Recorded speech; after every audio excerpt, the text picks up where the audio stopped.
Hello everyone, welcome back to my channel V shorthand class. आज वाली video में हम लोग अपने नाउन वाली सीरीज़ को कंटिन्यू करेंगे। प्रीवियस दो वीडियोस में हमने नाउन क्या होता है, उसके टाइप्स एंड रूल 4 तक हमने कंप्लीट कर लिया था। तो अगर आपने प्रीवियस दो वीडियोस नहीं देखे तो प्लीज़ जाके पहले उन दोनों को देख लें। स्टार्ट करते हैं अपना अपना नेक्स्ट टॉपिक, जिसमें कि हम लोग डिस्कस करना है रूल 5।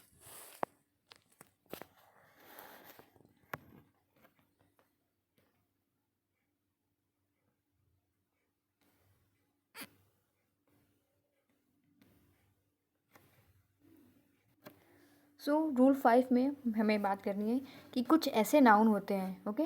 कुछ ऐसे नाउन्स हैं जो कि हमारा सिंगुलर एंड प्लूरल दोनों फॉर्म में यूज़ होते हैं। मतलब सेम नाउन हमारा सिंगुलर में भी यूज़ होगा और उसी नाउन को हम लोग प्लूरल फॉर्म में भी यूज़ करेंगे। उसमें हमें कुछ भी एस ई एस ऐड करने की ज़रूरत नहीं होगी। तो जब हम लोग यूज़ करेंगे, पहले हम लोग देख लेते हैं कौन कौन से नाउन हैं। Like deer, ship, series, species, fish, crew, aircraft, council. Okay, so ये जो हमारे नाउन है इनको हम लोग सिंगुलर एंड प्लूरल दोनों फॉर्म में यूज़ कर सकते हैं एज इट इज़। जब हम लोग इसको यूज़ करेंगे सिंगुलर फॉर्म में, ठीक है, जब हम लोग यूज़ करेंगे सिंगुलर फॉर्म में तो हमारा वर्ब क्या आएगा, सिंगुलर वर्ब। ओके, ठीक वैसे ही जब हम लोग प्लूरल फॉर्म में यूज़ करेंगे then we will use plural verb. Okay, इसको हम लोग एग्जाम्पल से समझते हैं। For example, a sheep is grazing in the field. A ship is grazing in the field. तो यहाँ पे जो शिप है सिर्फ एक सिंगल शिप की बात की जा रही है, तो हमने इसके अकॉर्डिंग जो वर्ब यूज़ किया that is singular verb. Okay, ठीक इसी नाउन का यूज़ करेंगे हम लोग अब प्लूरल वर्ब के लिए। तो दूसरा एग्जांपल हो सकता है हमारा like two ship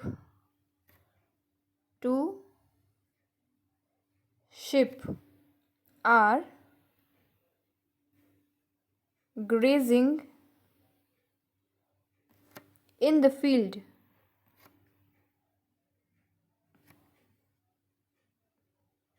in the field. अब यहाँ पे देखिए हमने यहाँ पे भी शिप यूज़ किया था, नाउन सेम। यहाँ पे भी हमने शिप ही यूज़ किया है, हमने इसको शिप्स नहीं किया है। ओके, यहाँ पे इसको शिप्स नहीं करना है। तो टू शिप आर ग्रेजिंग, अब यहाँ पे जो दो शिप है अब ये प्लूरल हो गया तो प्लूरल वर्ब हम लोग यूज़ करेंगे। तो आपको देखना है, आपको ये वर्ड्स ध्यान रखने हैं, जो नाउन से हमने बताया अभी वो आपको ध्यान रखना है। Deer, sheep, series, species, crew, aircraft, council, fish, these certain nouns can be used in both form, singular and plural form. तो जैसा नाउन होगा वैसे उसी के अकॉर्डिंग हम लोग वर्ब का यूज़ करेंगे। अब इसमें एक इम्पॉर्टेंट पॉइंट देख लेते हैं हम लोग। जैसे कि कभी कभी लोग एग्जाम्पल जैसे बोलते हैं there are many fishes in the aquarium. Okay, या फिश फिश फिश बोलेंगे या फिर फिशेस बोलेंगे। तो अगर एग्जाम्पल में there are two fish in the pond, two fish in the pond. Second example is there are many fishes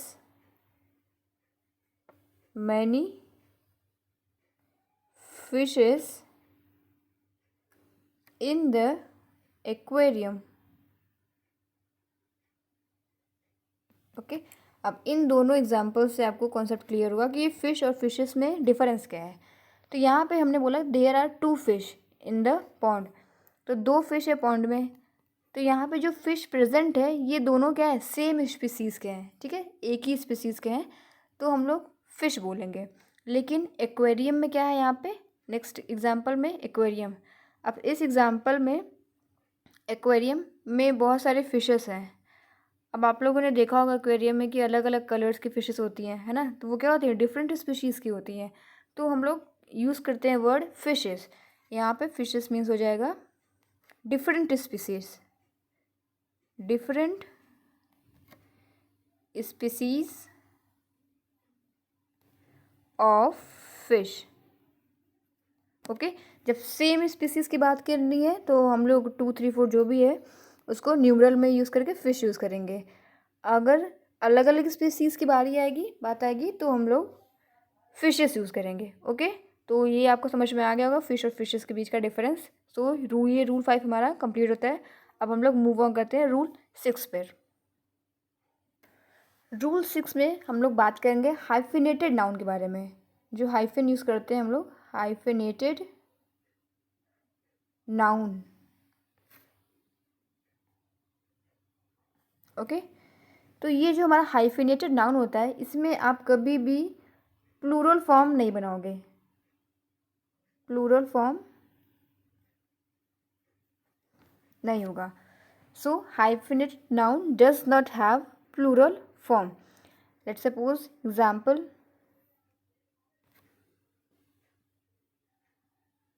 first example, for example he stays in 5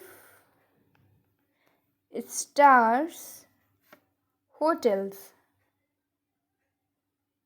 Okay, he stays in 5 stars hotels.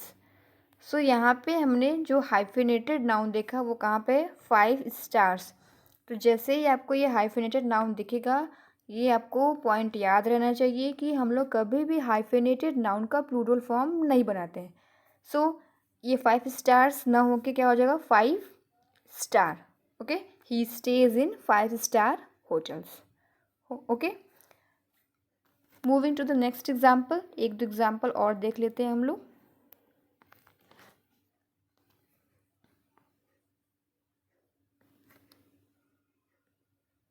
Like he gave me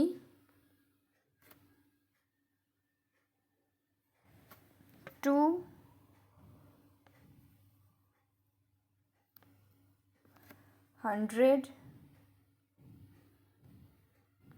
rupees notes.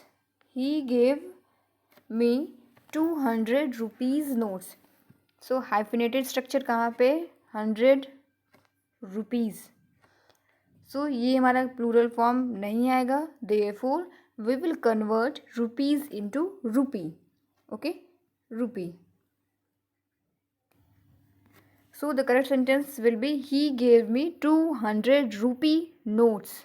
Okay, तो आपको ध्यान रखना है कि जो भी hyphenated structure noun का उसमें प्लूरल नहीं आना चाहिए। अब यहाँ पर नोट ना लिख के हमने क्या लिखा, नोट्स। ये प्लूरल हो सकता है बट हाइफिनेटेड स्ट्रक्चर में जो नाउन है that will be singular.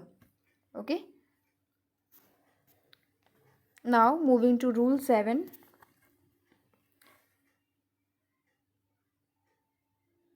Rule 7।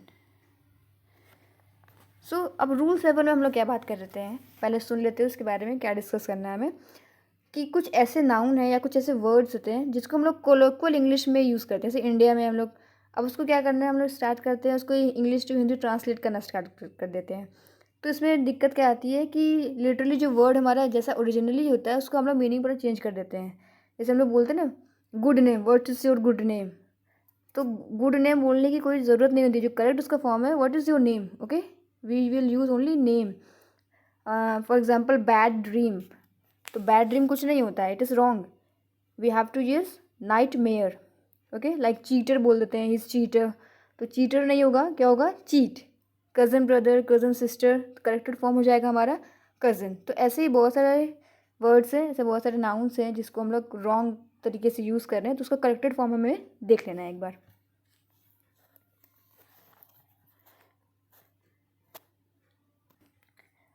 So cousin sister ये क्या हमारा रॉन्ग फॉर्म है, तो हम लोग सिर्फ उसकी जगह क्या लिखेंगे, कज़न। इसमें दोनों इंक्लूड हो जाएगा, cousin sister, cousin brother. Pickpocketer ना होके ये हमारा होता है pickpocket, pickpocket. Next is good name, तो good name is wrong form and the corrected form is name. Next is big blunder. अब ब्लंडर का मतलब ऑलरेडी होता है एक बिग मिस्टेक, अब एक बड़ा गलती, ठीक है, उसमें भी अगर आप बिग और ऐड कर दो तो हमारा सेंटेंस क्या बन जाएगा, सुपरफ्लुअस बन जाएगा ना। So we will use only blunder. Next is strong breeze. अब स्ट्रॉन्ग ब्रीज और विंड में डिफरेंस होता है। ब्रीज क्या होता है, हमारा एक बहुत ही लाइट या फिर एक जेंटल जो हमारा हवा है उसको बोलते हैं। Breeze is always light and gentle, but strong क्या होता है, विंड होता है, ब्रीज नहीं होता है। तो ये हो जाएगा हमारा strong wind, strong wind. Next is bad dream. Bad dream said to be nightmare. Okay, and the last one is proudy. Proudy, correct form is proud, proud. Okay, and the next is according to me. हम बोलते हैं ना according to me this should be like this, ऐसा होना चाहिए था मेरे हिसाब से। according to me ऐसा इसलिए होता है क्योंकि हम लोग क्या करते हैं, उसको हिंदी में ट्रांसलेशन करना शुरू कर देते हैं, तो वो सेंटेंस बन जाएगा अकॉर्डिंग टू मी, मेरे हिसाब से। But the correct form is in my opinion, in my opinion.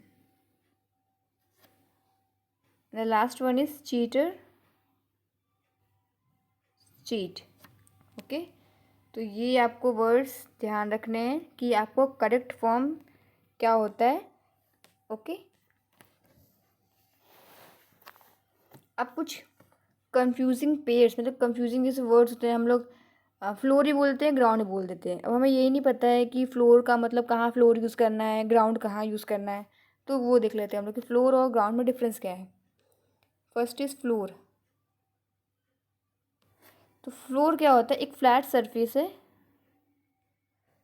Flat surface of A room. Room के अंदर का जो हमारा फ्लैट सरफेस है उसे बोलते हैं हम लोग फ्लोर। और वैसे ही हमारा ग्राउंड, ग्राउंड हमारा हो जाएगा surface of the earth, surface of the earth. Okay, so floor जो रूम का है surface area, that is floor, and ground क्या है, अर्थ में जो भी जितने भी सरफेस है सब क्या है, ग्राउंड में आते हैं। Next is skill and talent, skill and talent.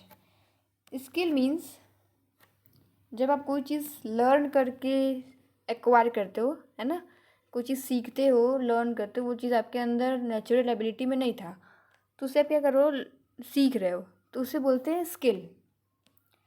That means we acquire it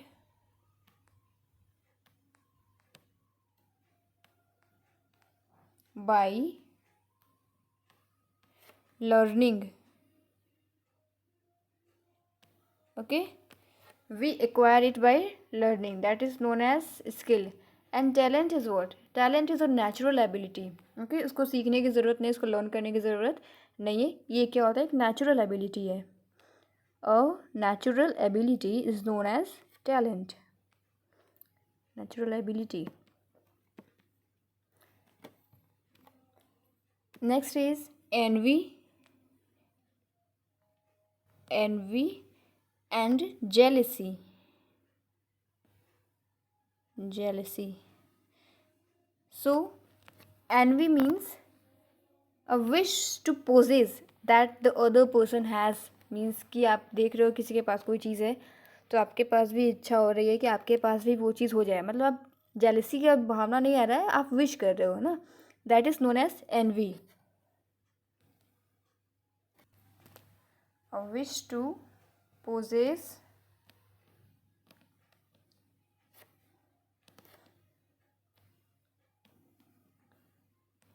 that the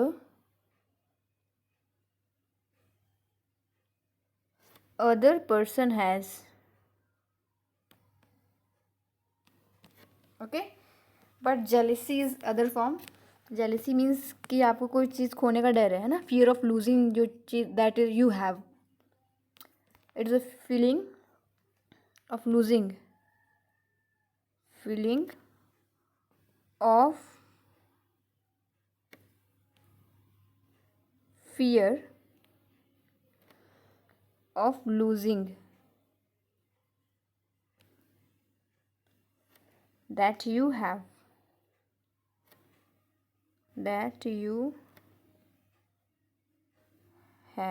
okay. कोई चीज़ आपके पास है बट आपको ऐसा फील हो रहा है, आपको ऐसा डर लग रहा है कि वो उसे आप लूज़ कर दोगे, तो वो हमारा होता है जेलिसी। तो होप कि आपको ये सारे वर्ड्स समझ में आ गए होंगे, ओके। तो यहाँ पे हमारा रूल 7 फिनिश होता है। अब हम लोग मूव ऑन करेंगे रूल 8 पर। So what is rule 8? Rule 8, अब रूल 8 को हम लोग 2 पार्ट से पढ़ेंगे। एक हमारा हो जाएगा डेफिनिट सेक्शन, डेफिनिट, और दूसरा हमारा हो जाएगा इनडेफिनिट। ये बहुत इंपॉर्टेंट है, इससे बहुत सारे क्वेश्चंस पुट आउट होंगे, ठीक है। और इसमें कन्फ्यूजन बहुत आता है, तो यहाँ पे हम लोग बिल्कुल सिंपलेस्ट वे में देखेंगे कि डेफिनेट में कौन कौन से टर्म्स आ रहे हैं, कौन कौन से नाउन आ रहे हैं, उसको हम लोग कैसे यूज़ करना है, और उसके बाद हम लोग देखेंगे इनडेफिनिट का। तो स्टार्ट करते हैं सबसे पहले डेफिनेट।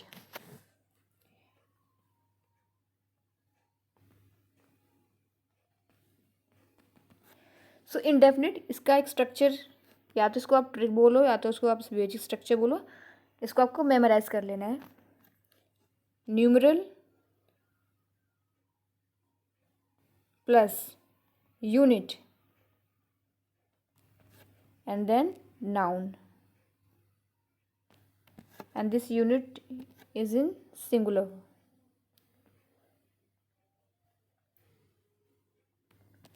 ओके, मान लीजिए आपके पास कोई स्ट्रक्चर दिया हुआ है, उसमें आपको कुछ नंबर्स दिए हैं, यानी कि न्यूमरल से स्टार्टिंग, पहले न्यूमरल, उसके बाद हमारा यूनिट है, जो कि अब जो यूनिट होगा हम लोग उसको किस में रखेंगे, सिंगुलर फॉर्म में रखना है। देन उसके बाद कोई नाउन है हमारा। तो ये देखते हैं कुछ एग्जांपल्स में, न्यूमरल, यूनिट, नाउन। तो आपको याद रखना है कि जो हमारा यूनिट हम लोग यूज़ करेंगे that should be in singular form. For example,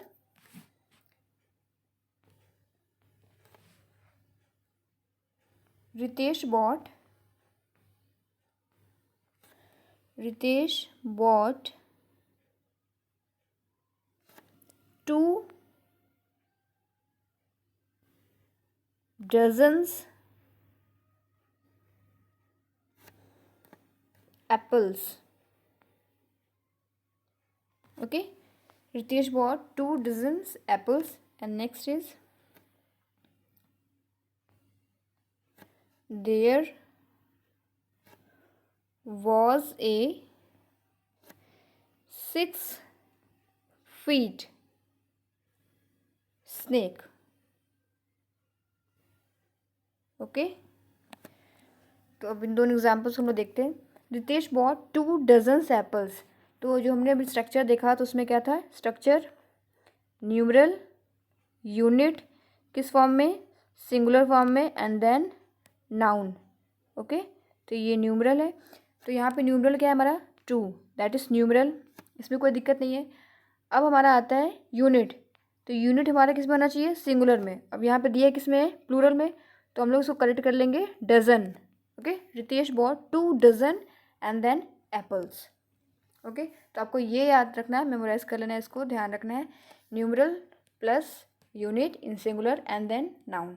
second example is, there was a 6 feet snake. This feet it is in plural form, तो हम लोग उसको कन्वर्ट कर लेंगे सिंगुलर में, यानी कि foot. There was a 6 foot snake. Okay, तो ये हमारा डेफिनेट का पहला सेक्शन हो गया। अब हम लोग देखते हैं कि जिसमें सिर्फ न्यूमरल हो और सिर्फ यूनिट हो, ठीक है, उसमें नाउन का रोल ना हो।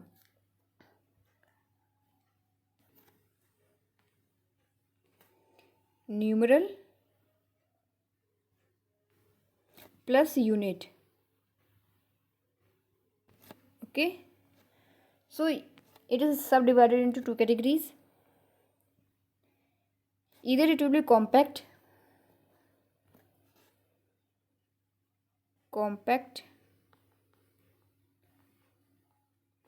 or it will be non-compact.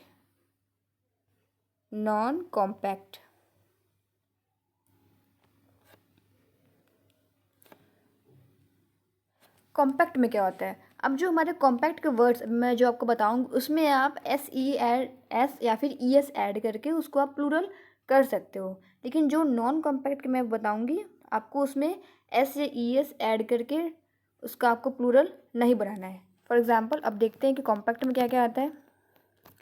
Compact में हमारा like day, okay, year, month, rupee, dollar और वीक। इतना एग्जाम्पल्स काफ़ी हैं इसमें। तो आप देखोगे कि जितने भी क्वेश्चंस पुटअप होते हैं ये day, week, month, rupee, dollar, week ये सब चीज़ों में यूज़ होता है। तो आपको ध्यान रखना है कि ये सारे हमारे वर्ड्स क्या हैं, कॉम्पैक्ट हैं, और इसमें हम लोग कभी भी एस और ई एस का ऐड करके आप इसको प्लूरल बना सकते हो, यानी कि डेज कर सकते हो, years, months, rupees, dollars, weeks, ठीक है। बट इन नॉन कॉम्पैक्ट, अब जो नॉन कॉम्पैक्ट वाले हैं like 100, 1000, 100,000, lakh, dozen, score, foot और इंच, ओके। तो इन सारे नॉन कॉम्पैक्ट वाले वर्ड्स में, जो नॉन कॉम्पैक्ट वाले वर्ड्स हैं इसमें आप एस या ई एस ऐड नहीं कर सकते, एस ई एस इसमें नहीं ऐड होगा। तो आपको ये ध्यान रखना है, बहुत ही इंपॉर्टेंट सेक्शन है। न्यूमरल प्लस यूनिट जैसे आपको एग्जाम्पल देखने को मिलेगा उसमें आपको तुरंत देखना है कि कॉम्पैक्ट दिया है या फिर नॉन कॉम्पैक्ट। अगर कॉम्पैक्ट है तो एस या ई एस आप ऐड कर सकते हो, but in case of non compact it will be as it is, means वहाँ पे हम लोग को एस या ई एस ऐड नहीं करना है। जैसे for example she spent 10 days, okay. तो यहाँ पे 10 यानी कि न्यूमरल दिया है और यूनिट, हमें न्यूमरल दिया है और यूनिट दिया है, तो हम लोग इसी को फॉलो करेंगे। तो अब देखना है कि 10 ये जो डेज है वो किस में आ रहा है, कॉम्पैक्ट में है या फिर नॉन कॉम्पैक्ट में। डे हमारा किसका है, कॉम्पैक्ट का है, और 10 हमारा प्लूरल हो गया, दैट मीन्स हम लोग इसको डेज कर सकते हैं, ओके। होप कि आपको समझ में आ गया होगा ये। अब हम लोग आएंगे नेक्स्ट सेक्शन पे जो कि है हमारा indefinite section.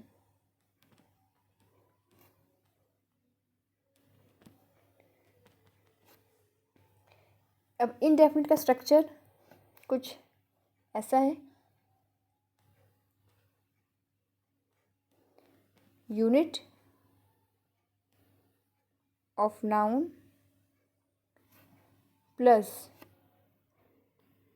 Helping verb, okay. कोई यूनिट है and then noun and then helping verb.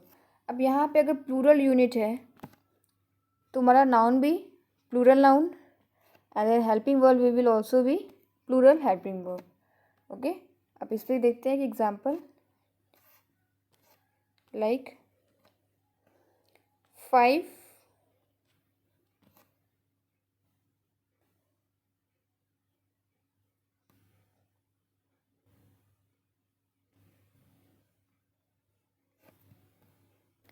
तो इसमें हमारा पहला example 5000 rupees will be enough. अब ये जो स्ट्रक्चर दिया है हमें एग्जाम्पल में, अब हमें इसमें पहचानना है हमें कि क्या ये न्यूमरल का है या फिर ये इंडेफिनिट का है, मीन्स ये डेफिनिट का है या फिर इंडेफिनिट का है। तो जैसे ही आपको स्टार्टिंग में न्यूमरल दिख जा रहा है, जैसे 5 4 जो भी नंबर्स दिख जा रहे हैं, इसका मतलब किस में आ रहा है, ये डेफिनिट में आ रहा है। तो डेफिनिट का कौन सा सेक्शन है, न्यूमरल यूनिट नाउन वाला है या फिर न्यूमरल यूनिट वाला है। तो हमें यहाँ पे दिख रहा है रुपीज़, है ना। हमने रुपीज़ को देखा था किसमें, कॉम्पैक्ट यानी कि न्यूमरल प्लस यूनिट में। तो अगर ये न्यूमरल प्लस यूनिट का स्ट्रक्चर है तो हम लोग उसमें एस या फिर ई एस ऐड कर सकते हैं, तो ये हमारा करेक्ट है, यानी कि रुपीज़ ही होगा। अब 5 के साथ हम लोग थाउजेंड्स नहीं करेंगे, है ना, थाउजेंड्स नहीं करेंगे क्योंकि थाउजेंड क्या है, हमारा नॉन कॉम्पैक्ट है, ये हमारा नॉन कॉम्पैक्ट है, और रुपीज़ क्या है, कॉम्पैक्ट है। तो जो कॉम्पैक्ट है उसको हम लोग एस ई एस ऐड कर लेंगे, है ना, और जो नॉन कॉम्पैक्ट है उसको हम लोग एज इट इज़ रख देंगे। तो 5000 रुपीज़ विल बी एनफ। अब ये स्ट्रक्चर क्या है हमारा, सही है। दूसरा स्ट्रक्चर देख रहे हैं हम लोग। Second example, thousands of people was या फिर वर किल्ड। अब ये देखते हैं, स्टार्टिंग में देखिए कोई नंबर नहीं दिया है ना, कोई न्यूमरल नहीं है, तो ये हमारा डेफिनेट से बाहर हो गया है। अब ये आ गया हमारा इनडेफिनेट में, यानी कि स्टार्ट किससे हुआ, यूनिट से। अब ये स्टार्ट हुआ हमारा यूनिट से, तो अगर यूनिट पॉजिटिव है, ओके, अगर हमारा यूनिट पॉजिटिव में, सॉरी, अगर यूनिट हमारा प्लूरल है, अगर यूनिट प्लूरल होगा तो हमारा प्लूरल हेल्पिंग वर्ब भी लगेगा और नाउन भी क्या होगा, प्लूरल हो जाएगा। तो थाउजेंड्स ऑफ, यहाँ हमारा प्लूरल है, thousands of people were killed, okay, बहुत सारे लोग मारे गए, thousands of people were killed. तो अगर स्टार्टिंग में लिख देता कि 10,000 लिख देता तो हम लोग को पहले देखना होता न्यूमरल आ जाता। और जैसे स्टार्टिंग में न्यूमरल आएगा हम लोग इसको प्लूरल नहीं बना सकते, लेकिन अगर यूनिट से स्टार्टिंग हो रहा है तो वहाँ पे आप उसको प्लूरल कर सकते हो, ओके। ये थोड़ा सा कंफ्यूजन टॉपिक है, ये आपको अच्छे से समझ लेना है बिल्कुल। नेक्स्ट एग्जाम्पल है, 2000 ऑफ बुक्स हैज़ और हैव बीन सोल्ड। अब देखिए स्टार्ट, ये आ गया हमारा 2, यानी कि क्या हो जाएगा, ये न्यूमरल्स। अब जैसे ही न्यूमरल आया हमने इसको 1000 को 1000 कर लिया, 2000 of books have been sold, okay. Now next is definite हो गया और इनडेफिनेट हो गया। एक छोटा सा टॉपिक है हमारे इसमें, आर्बिट्रेरी यूनिट। अब आर्बिट्रेरी यूनिट लाइक जैसे कि स्पून, ग्लास, मग, बोल,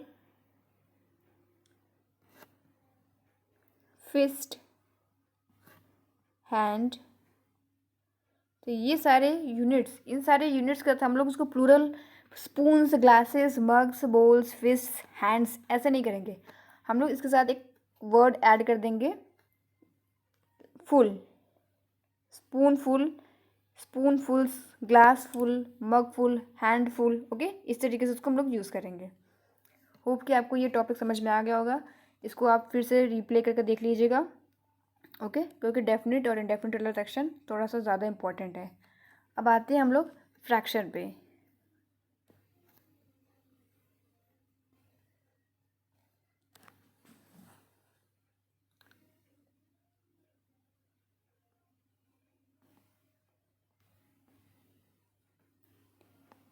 फ्रैक्शन, अब इसमें पहला है हमारा यूनिट फ्रैक्शन।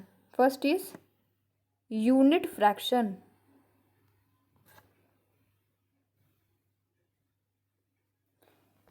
अब आपको ध्यान रखना है, इसमें कुछ कैटेगरीज आएंगे, ये जब यूनिट दिया रहेगा तो आपको क्या वर्ब यूज़ करना है, प्रॉपर दिया है तो क्या यूज़ करना है, ओके। तो यूनिट में क्या होता है, अब हमने देखा है कि न्यूमरेटर ऊपर है हमारा और डिनोमिनेटर नीचे। तो जब numerator, when numerator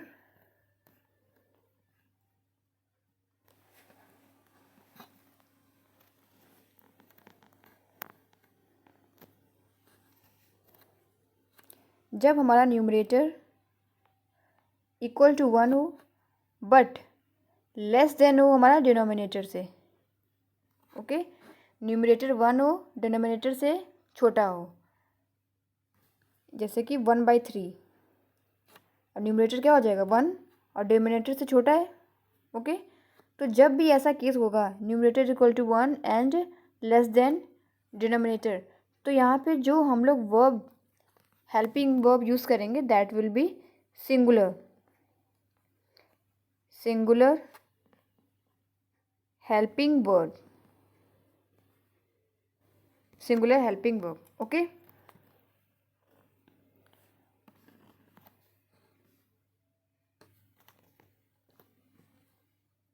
for example जैसे एक पाई चार्ट 3 सेक्शन है इसमें, इसका मैंने एक सेक्शन कलर आउट कर दिया।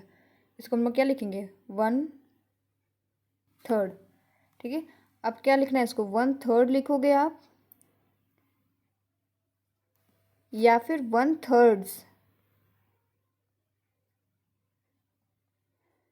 1/3। तो करेक्ट क्या होगा 1/3 और इसके साथ हमारा क्या लगेगा 1/3 इसके साथ हमारा वर्ब जो यूज़ होगा that is singular. Okay, is use करेंगे हम लोग इसके साथ। अब नेक्स्ट है हमारा proper fraction. Proper fraction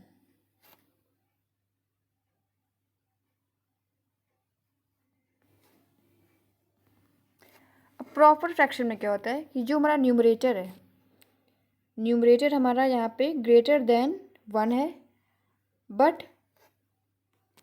less than denominator. ठीक है, 1 से बड़ा है न्यूमरेटर लेकिन डिनोमिनेटर से छोटा है, तो उसमें जो हम लोग यूज़ करेंगे हेल्पिंग वर्ब वो हो जाएगा प्लूरल हेल्पिंग वर्ब। जैसे कि 3/5 ये 1 से ज़्यादा है लेकिन डिनोमिनेटर से क्या है कम है, तो ये यहाँ पे जो हम लोग वर्ब यूज़ करेंगे वो हो जाएगा plural helping verb. Next is improper fraction. Improper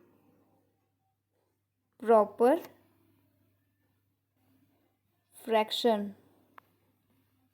okay, अब इम्प्रॉपर फ्रैक्शन का केस है कि numerator greater than 1 and it is also greater than denominator.